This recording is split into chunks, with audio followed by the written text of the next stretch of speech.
दोस्तों, क्या आप चमत्कार में विश्वास करते हैं? अगर नहीं तो आज की वीडियो देखने के बाद आपका दिमाग बदल जाएगा। वीडियो पूरी देखना क्योंकि सच में दिल पिघला देने वाली ये कहानी है। एक 4 साल का बच्चा जिसका नाम सारू था, जो कि दक्षिणी भारत के किसी छोटे से गांव में रहा करता था। उसका जन्म एक बेहद गरीब परिवार में हुआ था और अपने परिवार का भरण पोषण करने के लिए सारू का बड़ा भाई, जिसका नाम गुड्डू था, वो हर रोज ट्रेन के डब्बों को धोने का काम किया करता था। साथ ही उनकी माता लोगों के घरों में अलग अलग तरह का काम करके अपने बच्चों का भरण पोषण करती। बेशक ये बिल्कुल भी आसान काम नहीं था। एक दिन उनकी माता को रात के समय काम पर जाना पड़ा, जिसके बाद बड़े भाई गुड्डू का काम था कि वो सारू को सुलाकर अपने काम पर चला जाए। उसे भी रात में ही अपने काम पर निकलना था। लेकिन इस कहानी में एक बदलाव आया जिसने इस परिवार को ऊपर से नीचे तक बदल कर रख दिया। उस रात सारू सोना नहीं चाहता था क्योंकि उसकी उम्र सिर्फ 4 साल की थी। इस उम्र में बच्चे अकेले कभी नहीं सो सकते। उसने रोना शुरू कर दिया और अपने बड़े भाई से जिद करने लगा कि वो भी उसे अपने साथ काम पर लेकर जाए। उस समय गुड्डू को अपने काम पर जाने की जल्दी थी। वो अपने छोटे भाई को बिल्कुल भी काम पर लेकर नहीं जाना चाहता था, लेकिन छोटे भाई की जिद के सामने उसने हार मान ली और दोनों भाई साइकिल पर बैठकर स्टेशन की ओर निकल पड़े। गुड्डू को लग रहा था कि कुछ ही घंटों में वो अपना काम खत्म कर लेगा और अपनी माँ के घर आने से पहले वो सारू को घर लेकर वापस पहुंच जाएगा। उसने सारू को बेंच पर सुलाया और गुड्डू अपना काम करने लगा। लेकिन सारू को अभी भी चैन नहीं था। वो वहां से उठा और पास ही खड़ी एक ट्रेन में जा घुसा। वो थका हुआ था, इसी वजह से कुछ ही देर बाद वो ट्रेन के फर्श पर सो गया। जब वो उठा तो वो ट्रेन अपनी पूरी गति से चल रही थी और उसे नहीं पता था कि ये अब कहां जाकर रुकने वाली है। ये सोचना भी शायद मुश्किल है कि उस छोटे से बच्चे पर क्या बीत रही होगी। बड़े बड़े खेत अपने बराबर से गुजरता हुआ देख सारू घबरा गया। पूरे 2 दिनों तक ट्रेन बिना रुके चलती रही और वो सीधा अपने निर्धारित स्थान पर जाकर रुकी। जी हाँ, कैलकाटा। ये स्थान सारू के लिए पूरी तरह से नया था। यहाँ के लोग भी उसके देखे हुए लोगों से मेल नहीं खाते थे, जिस वजह से बच्चा दुविधा में पड़ गया। उसे तो अब तक नहीं पता था कि वो कहाँ है। वो कैसे अपने घर को ढूंढेगा। आसपास मौजूद लोग अपने ही ख्यालों में गुम थे। कोई भी सारू पर ध्यान नहीं दे रहा था, क्योंकि उनके लिए भी ऐसे बच्चों को भीख मांगते हुए देखना आम बात थी। पूरा दिन सारू इधर उधर घूमता रहा और सड़क किनारे सोकर रात बिता डाली। कुछ और दिन उसके यही बीते और मुझे लगता है कि यहाँ आपको ये बताने की जरूरत नहीं है कि बेघर बच्चों के साथ ऐसे शहरों में क्या किया जाता है। वो ऐसे ही बच्चों के साथ मिला। फिर एक रात एक अनजान आदमी आया जो सभी बच्चों को उठा कर ले गया। सारू ने ऐसा कुछ पहले कभी नहीं देखा था। वो चमत्कारिक रूप से वहां से भाग गया। अब फिर से उसने चौराहों पर घूमना शुरू कर दिया। एक दिन जब वो भूखा था, वो सड़क के एक किनारे पर जाकर बैठ गया और उसके बिल्कुल सामने एक रेस्टोरेंट वहां बना हुआ था।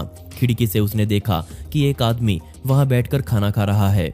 उसने उस आदमी की तरह अपने उंगलियों को चाटना शुरू कर दिया। इस तरह का काम करते हुए उस आदमी की नजर सारू पर गई। उस आदमी ने सारू से पूछा कि वो यहाँ अकेले क्या कर रहा है, उसका परिवार कहाँ है। लेकिन सारू अपने बारे में कुछ भी बताने में सक्षम नहीं था। इसके बाद वो आदमी सारू को एक अनाथालय लेकर पहुंचा। उसके माता पिता को ढूंढ पाना लगभग नामुमकिन था, क्योंकि उसे पढ़ना लिखना नहीं आता था। बेशक पुलिस ने भी इसके बारे में पता करने की कोशिश करी, लेकिन वो सभी इस काम में असफल रहे, जिसके बाद उसे अनाथ मान लिया गया। लेकिन किस्मत ने सारू के लिए कुछ और ही सोच रखा था। ऑस्ट्रेलिया में रहने वाले एक जोड़े ने सारू की फोटो अनाथालय की साइट पर देखी और उन्होंने उसे गोद लेने का सोचा। उन्होंने सारू की कागजी कार्रवाई करी और उसे अपने साथ ऑस्ट्रेलिया ले आए। समुद्र पार अब सारू के पास अपना घर था, अच्छा खाना था और वो माता पिता थे जो उसका अच्छे से ध्यान रखते थे। ऑस्ट्रेलिया में सारू की जिंदगी पूरी तरह से बदल गई। वो स्कूल जाता, नए नए दोस्त बनाता, सारा दिन गेम्स खेलता। आम शब्दों में वो एक आम जिंदगी जी रहा था। समय बीता, उसने स्कूल पास कर लिया और उसका दाखिला कॉलेज में हुआ। उसके पास अपनी खुद की एक गाड़ी भी थी। लेकिन इन सब के बीच अभी भी उसके दिल में पुरानी यादें थी जो उसके असली माता पिता और भाई की थी। क्या वो फिर कभी उससे मिल पाएगी? क्या वो अपने बच्चे को फिर से पहचान पाएगी? समय बीता, लेकिन उसने अपनी असली परिवार से मिलने की उम्मीद नहीं छोड़ी। कॉलेज में पढ़ते हुए उसे गूगल अर्थ की जानकारी हो चुकी थी। वो घंटों उस पर बैठकर इंडिया का नक्शा देखता और अपने गांव से मिलता जुलता कुछ ढूंढ रहा था। उसने खुद बताया कि दिन में लगभग 10 घंटे वो इस तरह से अपने लैपटॉप पर लगा रहता। इस तरह से पूरा 1 साल उसने ये काम किया। उसने ऑस्ट्रेलिया में बैठकर इंडिया के हर रेलवे स्टेशन को छाना, लेकिन हम सबको पता है कि भारत में 10,000 से भी ज्यादा स्टेशंस मौजूद हैं। दिन रात मेहनत करने के बाद किस्मत ने उसका साथ दिया। उसे कुछ सैटेलाइट फोटोज मिली जिसे देखकर उसे कतई विश्वास नहीं हुआ। ये जगह कुछ उसके पैतृक गांव जैसी लग रही थी। उसे अपने गांव में मौजूद नदी पर बना ये ब्रिज याद था। वो बिल्कुल ऐसा ही लग रहा था।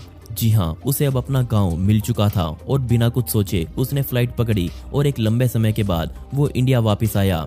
एयरपोर्ट से सीधा वो उस गांव में गया और अपना घर ढूंढने लगा। लेकिन अब जरा सोच कर देखिए तब क्या होगा जब उसे ये पता चलेगा कि उसका परिवार का कोई भी सदस्य अब वहां नहीं रहता। अगर रहता भी हो तो क्या वो उसे पहचानेंगे?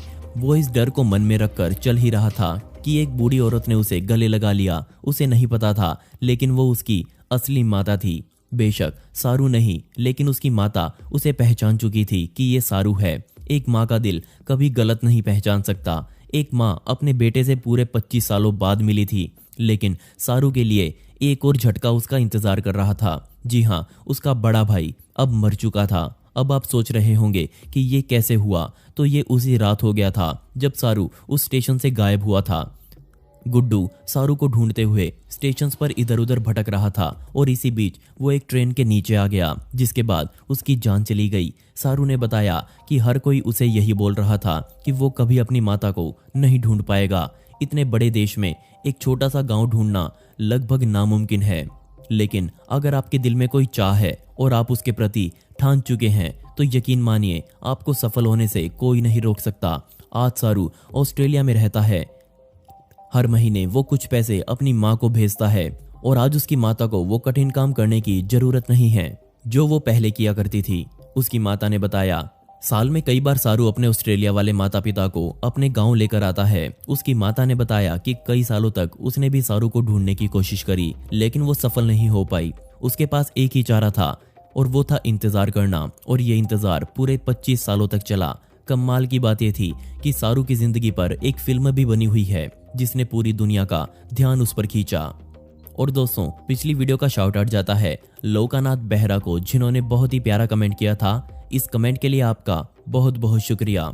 दोस्तों, आपको ये सच्ची घटना कैसी लगी मुझे नीचे कमेंट सेक्शन में जरूर बताइएगा। और